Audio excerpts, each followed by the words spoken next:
Voilà. Coucou. Coucou. Voilà.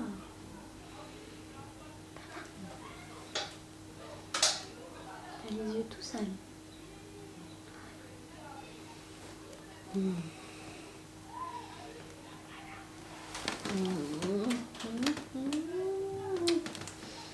Maman, elle a tourné une vidéo. On fait comment? Et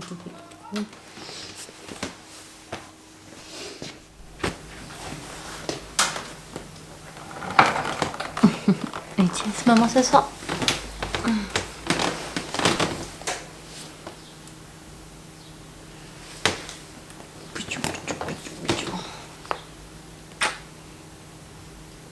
Coucou tout le monde, j'espère que vous allez bien, que vous avez passé une bonne semaine, que votre lundi a bien commencé. Moi, il commence plutôt bien, sous le soleil et tout, donc en vrai, je suis contente, ça remplit je vais faire une bonne dose de vitamine D, donc ça va faire du bien. Mais du coup, qui dit soleil dit forcément envie de rangement, parce que c'est le printemps. Et du coup, je me suis mise à ranger un peu ma pile à lire. Et je me suis rendu compte que ça fait des bouquins qui sont quand même depuis un moment, qu'il faudrait quand même que je lise.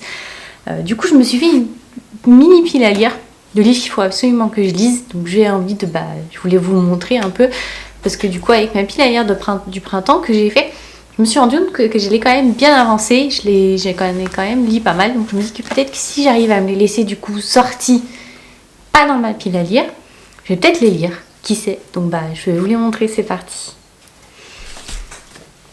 Alors on commence avec, du coup, Il était un rêve de Twisted Tale, du coup, et du coup c'est on va dire une réécriture, on change un peu la fin. Du coup, de La Belle au Bois dormant. Je vous lis le résumé. L'histoire aurait dû s'en tenir là. Un combat épique contre un dragon, une princesse endormie dans un château et un prince sur le point d'apposer un premier baiser d'amour sur ses lèvres pour la tirer du sommeil profond. Mais quand le prince s'endort à son tour au contact des lèvres de la belle jeune fille, il est clair que le conte ne s'arrête pas là. Victime d'une nouvelle malédiction lancée par la fée noire qui contrôle l'esprit de la princesse, Aurore doit trouver une solution pour s'échapper des châteaux d'épines et traverser un paysage déformé par la magie noire et créé à partir de ses cauchemars. Heureusement, Aurore n'est pas la seule, son prince charmant est déterminé à l'aider dans sa quête et de vieux amis se joignent à elle. Mais les agents de Maléfique suivent les moindres mouvements de la princesse et Aurore ne sait plus à qui se fier, qui sont ses vrais alliés et par-dessus tout, qui est-elle vraiment? Le temps commence à manquer et la Belle au Bois dormant viendra-t-elle à se réveiller? Donc voilà, ça fait, honnêtement, je pense que ça fait minimum plus d'un an qu'il est dans ma pile à lire. Donc faudrait peut-être quand même que je commence à lire. Donc voilà, on va dire que il fait partie de ces romans qu'il faut que je lise. Ensuite, du coup, Les Ombres de Rookhaven, j'avais adoré du coup le tome 1. Les monstres de Rookhaven, et du coup en fait je l'avais acheté pour, je crois exprès pour une pile à lire pour un challenge particulier que je n'ai pas lu. Du coup en fait, je me suis arrêtée et comme je suis allée à Bordeaux, entre temps il s'est passé plein de choses, du coup il est dans ma pile à lire depuis un moment et j'ai beaucoup aimé et adoré le tome 1 et il y a toujours ces petites illustrations, donc en vrai il faut vraiment que je le lise. Donc voilà, je le sors de ma pile à lire en mettant en évidence, je pense et j'espère que ça va me faire le lire. Donc je vous lis le résumé. Méfiez-vous des ombres et de ce qui s'y cache. L'heure de la grande configuration, un événement exceptionnel qui ne se produit qu'une fois par siècle, est enfin arrivé au manoir de Rookhaven. Tous les membres de la famille et des créatures en tout genre venus des quatre coins du globe s'y retrouvent pour y assister. Parmi les invités se cache un intrus dont la présence inattendue risque bien de cacher des retrouvailles. Impatiente de rencontrer ses tantes et ses oncles lors de séparation, Mirabelle ne tarde pas, quant à elle, à déchanter, car si les habitants de Rookhaven la considèrent bien comme l'une des leurs, le reste de la famille ne cesse de pointer du doigt cette abomination mi-humaine, mi-monstre. Alors quand tout bascule et que l'un des êtres qu'elle aime le plus au monde est enlevé, la jeune fille n'a plus une seconde à perdre pour le retrouver. Parviendra-t-elle avant qu'il ne soit trop tard? Donc ouais, j'espère vraiment réussir à le lire. Je me fais pas d'objectif, il faut juste que je les ai lus, on va dire, avant la fin de l'année.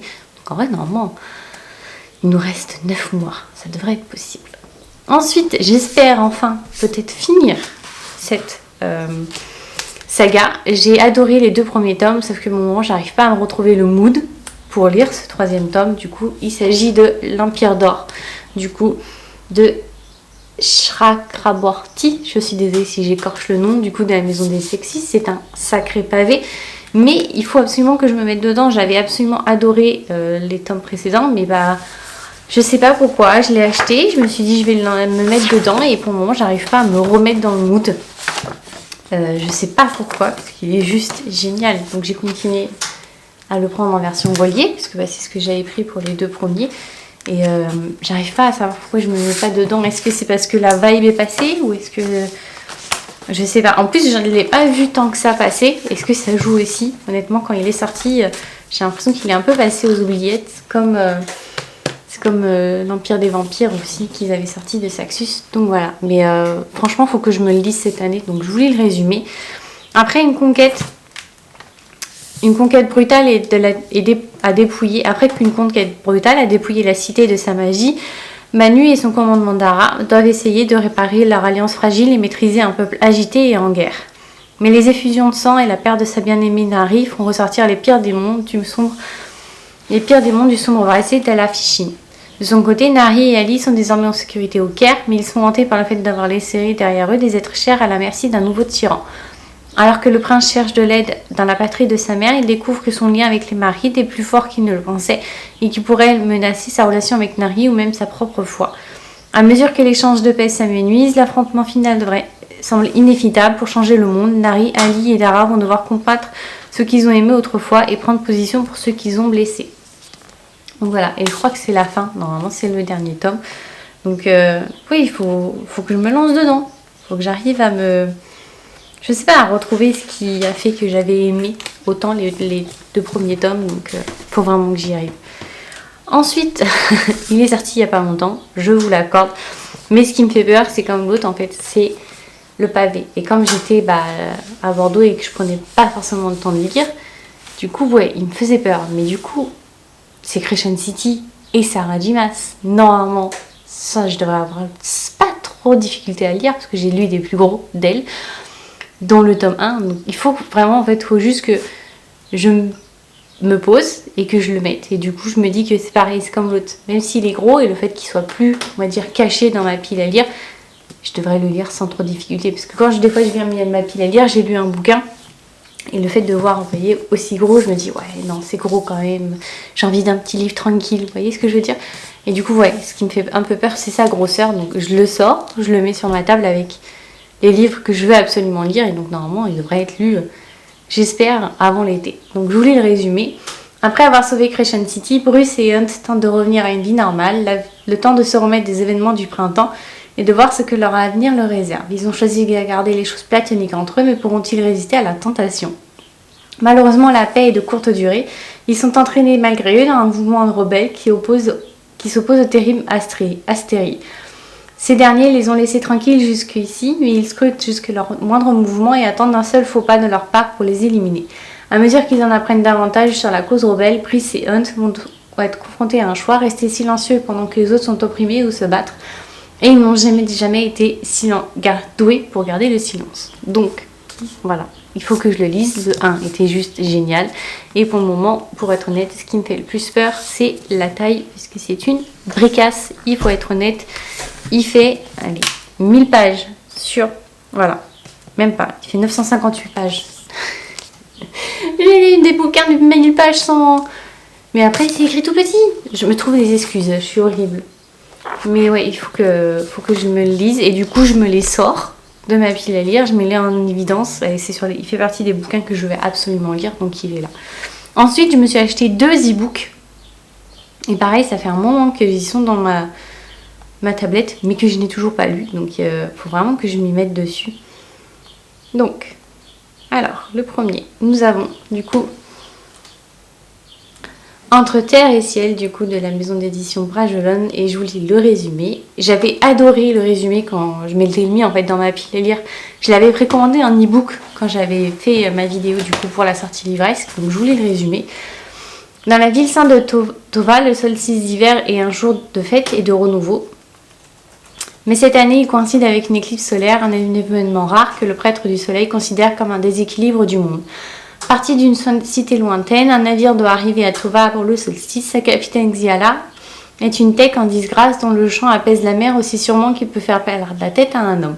Elle transporte à son bord un unique passager, Serapio, un jeune homme aveugle, couvert de cicatrices et drapé dans le manteau de la destinée. Or, Xialal ne sait que trop bien qu'un homme apparemment inoffensif s'avère souvent être un ennemi. J'avais juste adoré la couverture, honnêtement, elle est sublime. Mais du coup, je l'avais pris en e-book parce que du coup, j'avais un doute sur le fait d'aimer ou pas. Je ne sais pas pourquoi, mais du coup, je ne l'ai toujours pas lu. Mais en vrai, il est beau, il me donne envie. Donc ouais, pareil, il faut absolument que je le lise. Et j'avais après celui-ci, Yenny, la promesse du dragon. Normalement, quand j'achète un e-book, je vais être honnête avec vous, je le lis directement. Et du coup, je ne sais pas pourquoi, ces deux seuls-là, c'est les deux seuls que j'achète et que je ne lis pas. Et il faut absolument que je les lise parce que si je les avais achetés, c'est qu'il y a forcément une raison. C'est qu'ils me plaisaient à un moment donné, mais que j'avais peur pour... Juste en fait parce que j'avais un doute sur... Et j'ai peur que ces doutes-là en fait soient en train de me faire passer, on va dire, à côté de choses juste géniales. Donc du coup, je vous lis le résumé. Et celui-ci en plus, il parle de dragons, Yenny. Déjà, c'est extrêmement rare les livres sur les dragons. Hein, c'est juste génial parce que c'est une histoire de dragons et d'amour. C'est Wattpad, donc normalement c'est parfait. Lié par le destin et séparé par le devoir, quand son père, le valeureux chef de la tribu Irpa, tombe grièvement malade, la princesse se lance dans une périlleuse quête à la recherche d'un remède au miracle. Son voyage l'amène jusqu'à l'Empire Crèche, dans l'intransigeant institut des arts de magie. Sur ces terres, les inconnus, la jeune fille pourra compter sur son intelligence, sa force, ses runes sacrées, l'essence même de sa magie, pour mener à bien sa mission. Mais tout bascule quand Yenny fait la rencontre de Wish, mi-homme, mi-dragon, cet être aussi exaspérant que fascinant ne cesse de la troubler. Et de clamer qui veut l'entendre que Yenny est sa promise, que le destin aurait placé sur son chemin. Malgré ses réticences, la princesse va devoir s'allier à Wesh pour avancer, quitte à lutter contre l'attirance pour le dragon, qui de jour en jour devient plus forte. Ça vend du rêve, non ? Donc voilà, c'est toute ma pile à lire que je veux absolument finir avant la fin de l'année. Je me vois grand, hein, contrairement à ma pile à lire pour le printemps, qui elle est plus petite et que j'ai quasiment fini. Mais justement, c'est des bouquins que j'avais pris dans ma pile à lire, que ça faisait longtemps, qui étaient certes des histoires d'amour, parce que j'étais un peu dans le mood à ce moment-là. Donc je me dis que pareil, comme ils étaient en évidence, j'ai envie de refaire la même avec des bouquins que ça fait un moment que j'ai et qu'il faut absolument que je lise, qu'il faut qu'ils arrêtent d'être dans la pile à lire, parce que si en fait c'est tout simplement si j'aime pas, je vais les vendre ou je les donne, peu importe, mais il faut que une décision soit prise, voilà. Et la décision pour le moment, on va dire le début de décision, c'est ça, c'est de les sortir de ma pile à lire, me les mettre en évidence et les lire. Si j'arrive pas à les lire, au bout d'un moment, Alicia, c'est que j'en veux plus, que je suis plus dans le mood, et donc du coup si juste j'ai plus envie, il y aura d'autres personnes heureuses, donc il faudra que je m'en sépare. Donc du coup voilà, mais j'espère que cette vidéo vous a plu. N'hésitez pas à me dire si vous aussi vous avez des bouquins en pile à lire qu'il faut absolument que vous lisiez, qui prennent la poussière, parce que en fait il y a d'autres livres qui s'empilent par dessus. Donc du coup n'hésitez pas à me le dire, et du coup nous on se dit rendez-vous lundi prochain pour la vidéo de tous les mois qui sera la sortie du coup vidéo de l'artilivresse du mois d'avril. J'ai trop hâte parce qu'ils nous sortent de belles pépites encore, mais du coup j'ai trop hâte, et du coup moi je vous dis du coup à lundi prochain. Je vous souhaite à tous et toutes une très bonne semaine. Bye bye.